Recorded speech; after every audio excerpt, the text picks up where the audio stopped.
नमस्कार, स्वदेश न्यूज की खास पेशकश में आप सभी का स्वागत है। मैं हूं आपके साथ भागीरथ साहू।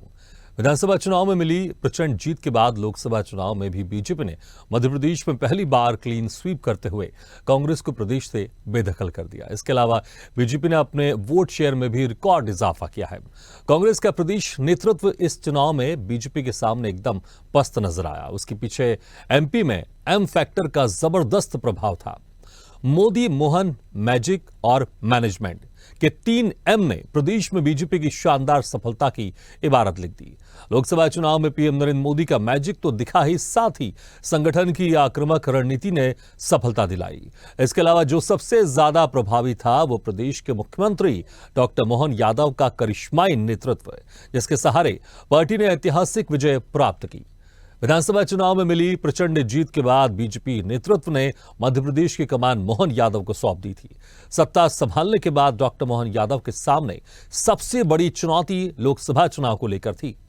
मुख्यमंत्री के पद ग्रहण करने के बाद सीएम मोहन यादव ने कई अहम फैसले लिए। इस दौरान वो लोकसभा चुनाव की तैयारी में जुट गए।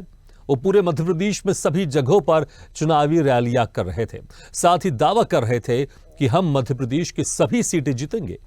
लोकसभा चुनाव के रिजल्ट आने के बाद उनका दावा सही निकला। मध्य प्रदेश की सभी 29 सीटें बीजेपी ने जीत ली। मध्य प्रदेश में बीजेपी कभी भी 29 लोकसभा सीटों पर जीत हासिल नहीं कर सकी है। मोहन यादव की कमान संभालने के बाद पहली बार मध्य प्रदेश में बीजेपी को 29 सीटों पर जीत मिली है। ऐसा मोहन यादव के नेतृत्व में ही पहली बार हुआ है। मध्य प्रदेश में कमलनाथ का अभेद किला छिंदवाड़ा भी ढह गया। एक उपचुनाव तो छोड़ दीजिएगा, उसके अलावा यहां पर बड़ा ही कांटे की टक्कर थी, लेकिन जिस तरह से इस बार मध्य प्रदेश में 29 की 29 सीटों पर बीजेपी को विजय प्राप्त हुई है, यह वाकई एक अद्भुत है। और इसको लेकर क्या कुछ इसमें फैक्टर रहा, किस तरह से जो कांग्रेस यहां पर कमजोर पड़ती हुई दिखाई दी और जो रणनीति थी कांग्रेस की वो यहां पर कारगर साबित क्यों नहीं है, और आने वाले 5 साल में कोई चमत्कार हो जाए तभी प्रदेश में कांग्रेस अध्यक्ष पटवारी के लिए नापने की कोई जमीन नहीं दिख रही है। अन्यथा यहां पर बीजेपी जिस तरह से लगातार मजबूत होती जा रही है, ऐसा लगता है कि अब यहां पर मध्य प्रदेश में बीजेपी को हराना बड़ा मुश्किल हो रहा है। चलिए इसी खास मुद्दे पर हम चर्चा शुरू करते हैं। जो मेहमान हमारे साथ मौजूद है मैं उनका आप लोगों से तारुफ कराता हूं। हमारे साथ हैं बीजेपी प्रवक्ता पंकज चतुर्वेदी जी, कांग्रेस प्रवक्ता जितेंद्र मिश्रा जी और सीनियर एडिटर स्वदेश न्यूज की मुक्ता पाठक जी। आप सभी मेहमानों को बहुत बहुत स्वागत है हमारे इस खास कार्यक्रम में। सबसे पहले मुक्ता पाठक जी, देखिए जिस तरह से यहां पर 29 की 29 सीटें जीतना एक टारगेट लेकर बीजेपी चल रही थी और इतिहास रच गया। 29 की 29 सीटें यहां पर बीजेपी जीत गई। डबल इंजन सरकार की बात हो रही थी, वाकई डबल इंजन है, यहां पर काम आया।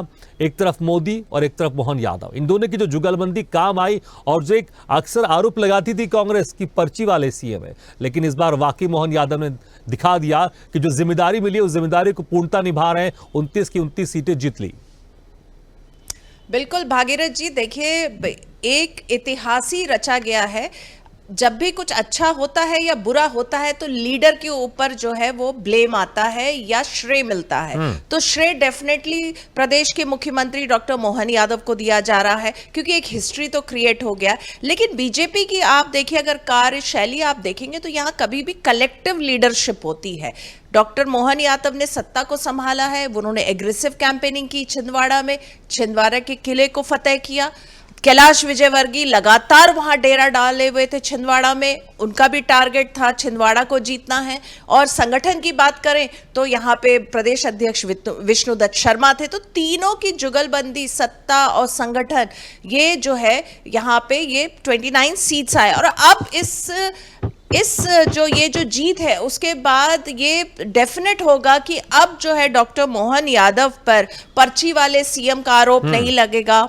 अब उनकी जो गद्दी है, कई बार ऐसा होता था कि क्या वो बदल दिए जाएंगे, कोई नया व्यक्ति कमान संभालेगा, तो अब मुझे नहीं लगता कि इस तरह की अब बातें होंगी। उनके लिए कहा जाता था कि वो दिल्ली से जो है उनके निर्णय यस या नो होते और उसको बस वो जो है वो उसको वो अमल करवाते हैं। तो अब इस तरह के जो क्रिटिसिज्म थे उस पे तो विराम लग गया है। लेकिन इसके पीछे फैक्टर क्या रहा है? क्या कांग्रेस कमजोर रही? क्योंकि हमारी जब भी कांग्रेस से बात होती थी, कांग्रेस के तमाम बड़े नेता, वरिष्ठ नेता सब कहते थे कि 5 से 6 सीट तो हम जीत रहे हैं।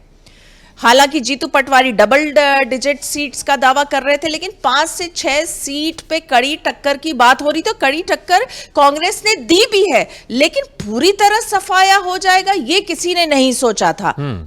तो अब ये एक शोध का भी विषय हो सकता है कि क्या हो गया कांग्रेस में, क्या गलती हो गई, क्या कमजोरी रही। और जिस तरह से डॉक्टर मोहन यादव और वीडी शर्मा जी ने कहा था कि देखिए जिस दिन रिजल्ट आएगा उसके बाद किस तरह बीजेपी मध्य प्रदेश में चुनाव लड़ती है, हमारा संगठन क्या करता है, ये सब एक शोध का विषय होगा और लोग आके शोध करेंगे। तो देखिए उनकी बात जो है वो लग रहा है सही साबित हुई है। चलिए मेरे साथ जितेंद्र मिश्रा जी हैं, बहुत ही वरिष्ठ प्रवक्ता है कांग्रेस के, इनसे पूछ लेते हैं। बहुत कुछ इन्होंने देखा हुआ, इनके एक्सपीरियंस से जानने की कोशिश करते हैं कि आखिर ऐसा क्या हुआ कि कांग्रेस का सफाया हो गया। और देखिए कांग्रेस के सफाया से डॉक्टर मोहन यादव का कद जो है एकदम ऊंचा हो गया है।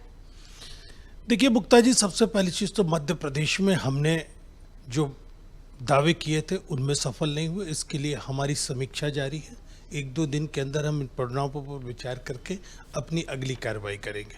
दूसरी चीज, मध्य प्रदेश में भारतीय जनता पार्टी की जीत का वो कारण रहा कि जो एंटी इनकम्बेंसी थी उन सांसदों को हटा के नए चेहरे भारतीय जनता पार्टी ने पेश कर दिए, जिसकी वजह से एंटी इनकम्बेंसी कम हो गई। दूसरी चीज, भारतीय जनता पार्टी ने शिवराज सिंह का चेहरा हटा करके मोहन यादव को जो लाया गया, ये भी एक बहुत बड़ा निर्णायक साबित हुआ भारतीय जनता पार्टी की जीत में, क्योंकि मोहन यादव के खाते में अभी कोई मुख्यमंत्री के रूप में बुराइयां नहीं थी, मुख्यमंत्री के रूप में कोई ऐसे निर्णय नहीं थे जिसको लेकर के आलोचना की जा सके। ये जो नया चेहरा लाए ये भी भारतीय जनता पार्टी को फायदा कर गया। हमने भी अपने नेतृत्व में परिवर्तन किया था। हमने पूरी की पूरी कमान द्वितीय पंक्ति के नेताओं को दे दी। हमने जीतू पटवारी जी और उमंग सिंघार को नेता प्रतिपक्ष और प्रदेश अध्यक्ष बना करके एक नया पैगाम देने की कोशिश की थी, जो सफल हुआ। मध्य प्रदेश में हमारा वोट बैंक बढ़ा है। निश्चित तौर पर पिछले चुनाव में 2019 को जब आप देखेंगे तो आप ये देखेंगे कि 5-5, 7-7 लाख वोटों से लगभग हर प्रत्याशी भारत। बिल्कुल जितेंद्र जी, आपकी आवाज नहीं आ रही है, हम दोबारा आपसे संपर्क साधेंगे।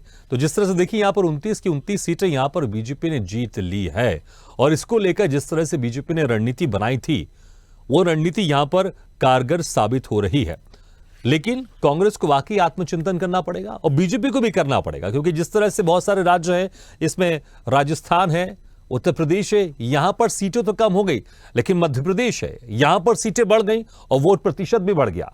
आखिर क्या वजह रही? क्योंकि राष्ट्रीय जो मुद्दे थे वो सेम थे, मध्य प्रदेश में भी वही थे, गुजरात में भी वही थे। गुजरात में एक सीट कम हुई, क्योंकि गुजरात अगर देखें बीजेपी का अच्छा खासा गढ़ माना जाता है, तब भी वहां पर एक सीटें कम हुई। और राजस्थान की बात करें, राजस्थान में पिछली बार क्लीन स्वीप था, लेकिन तकरीबन वहां पर 10 सीटों का नुकसान हुआ। हमारे साथ पंकज चतुर्वेदी भी जुड़े हुए हैं, जो कि बीजेपी प्रवक्ता है। पंकज जी, आपको मेरी आवाज सुनाई दे रही है?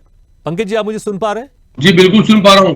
पंकज जी, देखिए अगर देखें राष्ट्रीय जो मुद्दे थे वो सभी राज्यों में सेम थे। हालांकि कुछ क्षेत्रीय मुद्दे भी थे, क्षेत्रीय फैक्टर भी थे, लेकिन मध्य प्रदेश में वो खास क्या फैक्टर आपको ऐसा लग रहा है?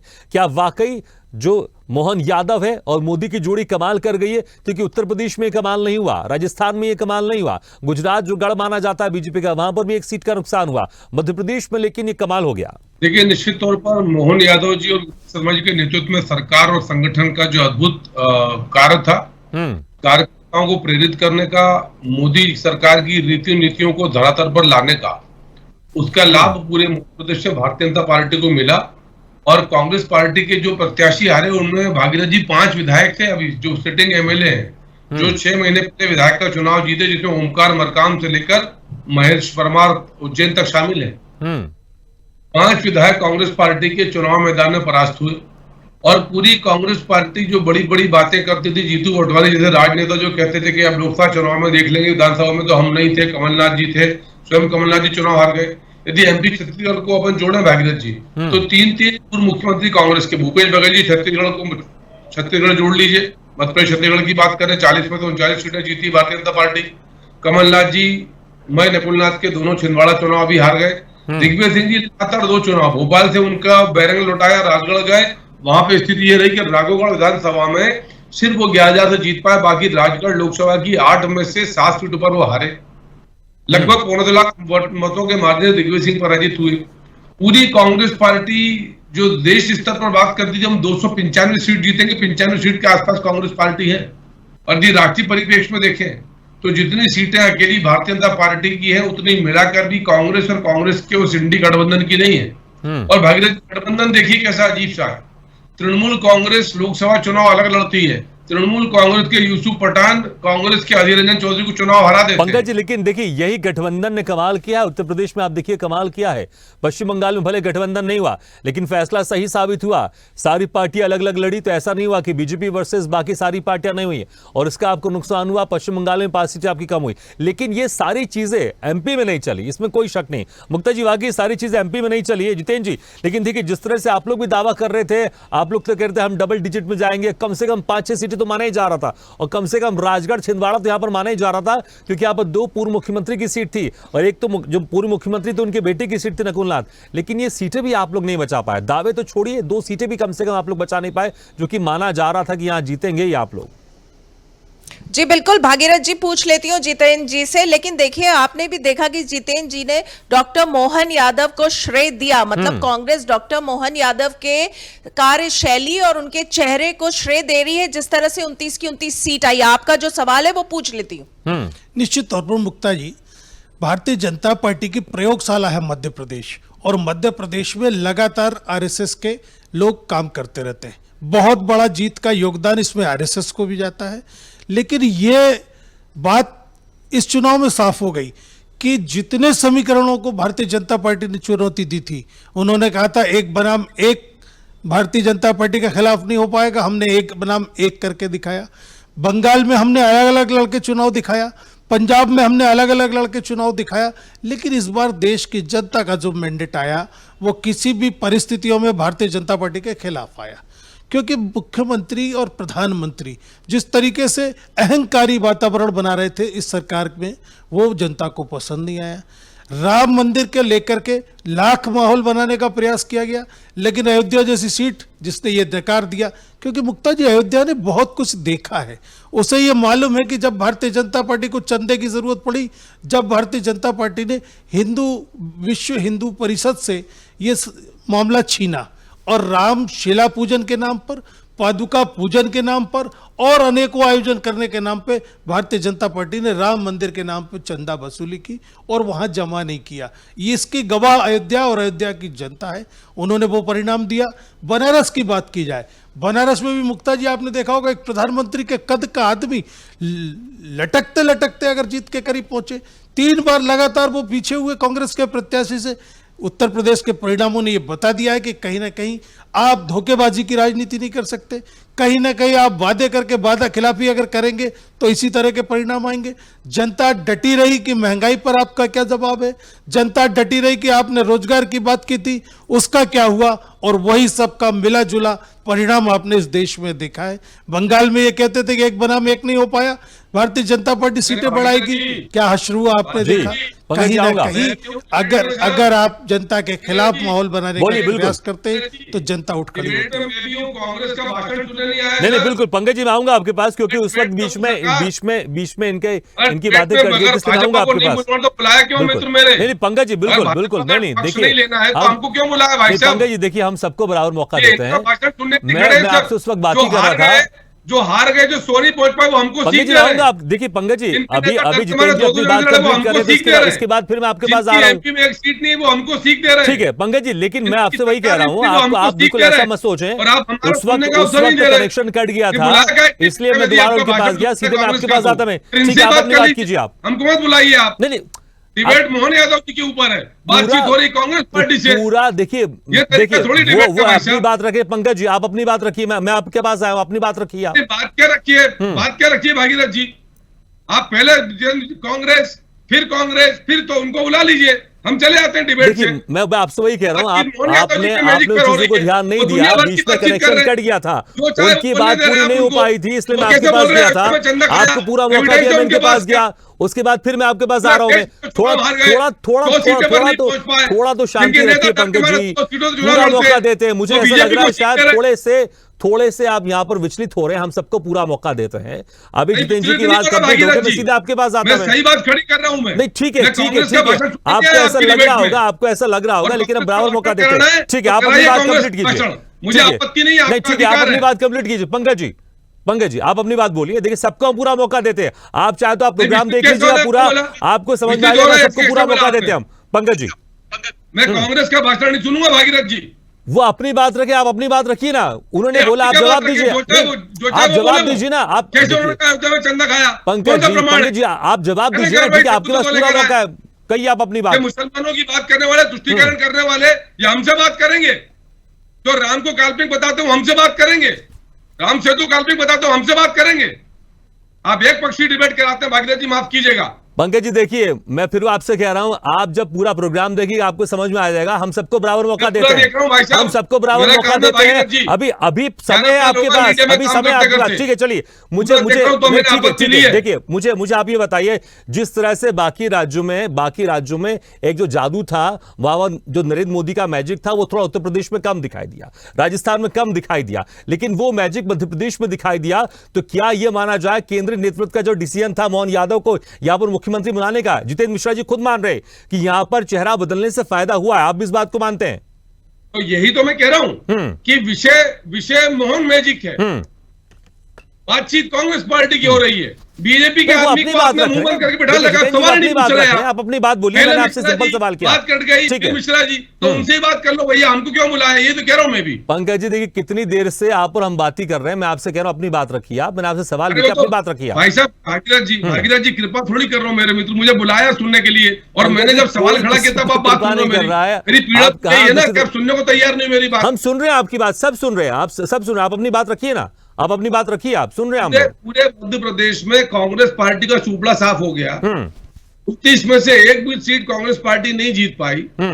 बड़ी बड़ी बातें करने वाले कांग्रेस पार्टी के नेता कमलनाथ, दिग्विजय सिंह, पटवारी जी, सिंगार जी, सबको जनता ने घर बिठा दिया। पूरे देश में ये पार्टी 100 सीट नहीं जीत पाई, जो 295 सीट जीतने की बात करते थे, जो सरकार बनाने की बात करते थे, खटाखट ठकाठक की बात करते थे, जिन्होंने पूरे देश में हिंदू मुस्लिम को बांटने का काम किया, मुस्लिम तुष्टीकरण की राजनीति करी, SC ST OBC के आरक्षण लूटकर मुसलमानों को देने का काम किया, राम मंदिर का, राम नाम का, राम का अच्छा विरोध किया, रंग भेद के आधार पर देश को बांटा, मंगलसूत्र लूटने की योजना बनाई, पर जनता ने सरकार बनाने का मौका फिर भी नहीं दिया। और मध्य प्रदेश में हम कृतज्ञ हैं जनता जनार्दन के कि जिन्होंने मोहन यादव जी और VD शर्मा जी के नेतृत्व में जैसा बीजेपी का सरकार संगठन काम कर रहा है, एक एक बूथ पर काम, मध्य प्रदेश के बीजेपी का जो बूथ का डेवलपमेंट का मॉडल है, बूथ का जो डिजिटल मॉडल है, राष्ट्रीय स्तर पर सराहा गया। इसीलिए जो मुक्ता जी ने कहा वो बिल्कुल उचित बात है कि रिसर्च होना चाहिए, शोध होना चाहिए इसके ऊपर। लेकिन क्या वो अटकलें खत्म हो गई हैं? जो अटकलें चलती थी गलियारों में कि मुख्यमंत्री बदल सकते हैं, वो अटकलें पूरी तरह से उस पर विराम लग गया? कोई अटकलें भागीरथ जी, कोई अटकलें नहीं चली कभी। कभी भी, मैं बहुत विनय पूर्वक खंडन कर रहा हूँ, मध्य प्रदेश में कभी मुख्यमंत्री परिवर्तन लेकर ना कोई अटकल पहले थी ना अब कोई है।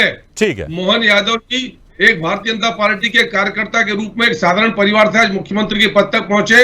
अविस्मरणीय सेवा काल उनका है और अद्भुत सेवा का कार्य किया है। और 6 महीने में भाजपा के संकल्प पत्र पर जो मोदी की गारंटी था, शब्दशः पालन किया है। और अभी भी MP के मन में मोदी, मोदी के मन में MP, उस कृपा के आधार पर। लेकिन वाकई शोध का विषय है कि आखिर अगर राजस्थान में वो कमाल क्यों नहीं हुआ, उत्तर प्रदेश में कमाल वो क्यों नहीं हुआ, लेकिन मध्य प्रदेश में कमाल हुआ, वाकई शोध का विषय है। लेकिन इसमें तो कोई शक नहीं है मुक्ता जी कि यहां पर मोदी और मोहन यादव के जो जोड़ी थी, जुगलबंदी थी, वाकई कमाल कर गई और इतिहास रच गया।